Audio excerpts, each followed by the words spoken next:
जीवंत पार्क। एक युवा लड़की अपने खोए हुए साथी की तलाश करती है, आश्चर्य से। वह क्षण जब कीमती खिलौना हाथ से फिसलकर झाड़ियों चला जाता है बिना देखे। छोटी लड़की अपने खोए हुए खजाने को खोजने के लिए दृढ़ संकल्पित है।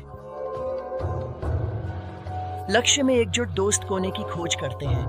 उनके प्रयासों में लिली की देखभाल झलकती है। खोया हुआ मिलने पर खुशी की चिंगारी जल उठती है, हालांकि इस कठिनाई से बिना चोट के नहीं। यात्रा द्वारा चिह्नित खिलौना उनके साझा बंधन का, जो अब पहले से अधिक गहरा हो गया है। एक नया संकल्प बनता है, एक वादा किया जाता है, भविष्य की दुर्घटनाओं से बचने के लिए सतर्क नजर रखी जाएगी। परीक्षाओं से मजबूत हुआ बंधन, साझा अनुभव से देखभाल, सतर्कता सीखी। अंतिम क्षणों एक समझ खिलती है, एक संबंध साथ में झेली गई परीक्षाओं से मजबूत होता है।